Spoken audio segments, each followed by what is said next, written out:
একটা ট্যাকটিস। তার মানে কি মুক্তিযুদ্ধের সন্তান নাতিপুতিরা কেউ মেধাবী না, যত রাজাকারের বাচ্চারা নাতিপুতি হলো মেধাবী, তাই না?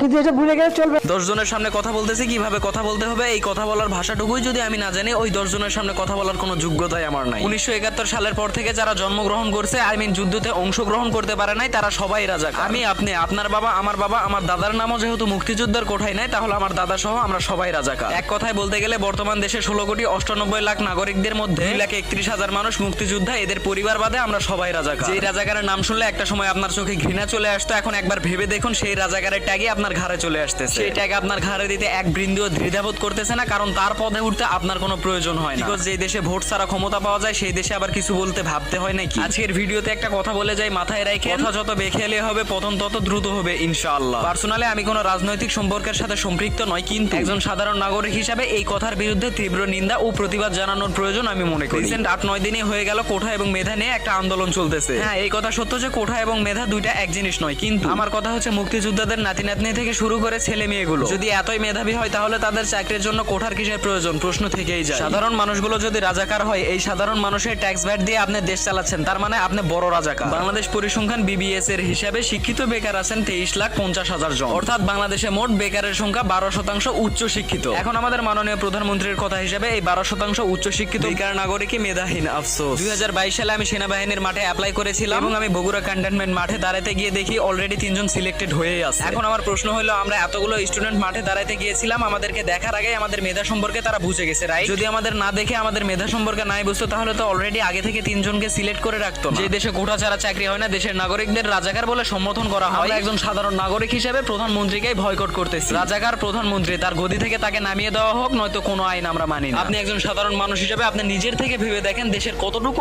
আইন সুষ্ঠুভাবে পর্যবেক্ষণ হচ্ছে। একজন সাধারণ নাগরিক হিসেবে আপনার দায়িত্ব এগুলোর বিরুদ্ধে প্রতিবাদ করা। এখন আপনার প্রশ্ন থাকতেই পারে, এগুলোর বিরুদ্ধে এইভাবে প্রতিবাদ করে কিছুই হবে না। দেখেন, আপনি ঘরে চুরি করে বসে থেকেও কিছুই হবে না যতক্ষণ না আপনি এগুলোর বিরুদ্ধে রাজপথে নামবেন। যত রাজাকারের বাচ্চারা নাতিপুতি হলো মেধাবী, তাই না? আফসোস, আমাদের দেশ যে পরিচালনা করতেছে তার ভিতরে শিক্ষা থাকতে পারে, কিন্তু সঠিক শিক্ষা নাই আমি মনে করি। কারণ যার ভিতরে সঠিক শিক্ষা থাকবে, সে 10 জনের সামনে এরকম ভাবে কাউকে ছোট করে কথা বলতে পারে। কথা বলার ধরনটা আপনি একবার খেয়াল করলে দেখতে পাবেন কথার ভিতরে কতটা অহংকার লুকিয়েছিল। এবার যাই হোক, আপনাকেও আল্লাহ তাআলা দিন শেষে বোঝার তৌফিক দান করুন। লিটারালি একটা দেশ পরিচালনা করে যে তার মুখের ভাষা এতটা ঘৃণিত হবে, এটা আসলেই মেনে নেওয়ার মতো কথা নয়। আমি আপনি যদি রাজাকার হই, তাহলে রাজাকার সেও। ধন্যবাদ।